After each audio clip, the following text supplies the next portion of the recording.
بسم اللہ الرحمن الرحیم۔ السلام علیکم جی، میں ہوں جی احسان علی اور آپ دیکھ رہے ہیں احسان علی مشوانی 099۔ آج کا میرا ٹاپک ہے رہن سے کیا مراد ہے۔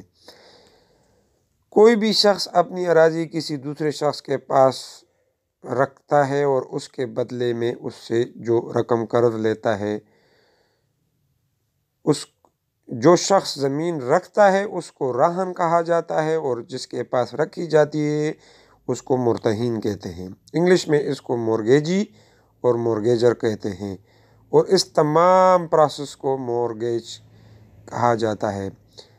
آج کے دور میں اکثر لوگ جو ہوتے ہیں وہ اپنی زمینیں بینکوں کے پاس رکھ دیتے ہیں اور اس کے بدلے وہ ان سے قرض رقم لیتے ہیں۔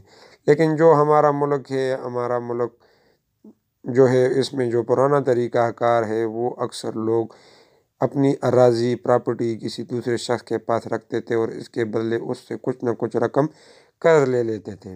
اس میں پرانا جو ہمارا سسٹم تھا کہ اگر 60 سال تک جو شخص اپنی پراپرٹی واپس دوسرے شخص سے واپس نہ لے اور وہ رقم اس کو واپس نہ کر دے،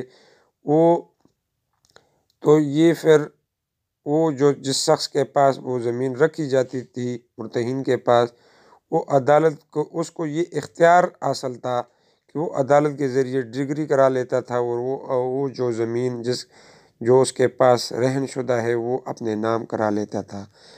لیکن سال 1991 میں ہمارے ملک میں یہ سسٹم ختم ہو گیا ہے۔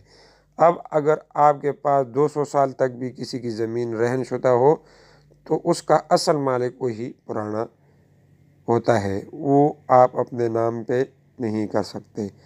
تو یہ تھا جی رہن کے بارے میں چند مختصر سا بیان۔ امید ہے آپ کو سمجھ آیا ہوگا۔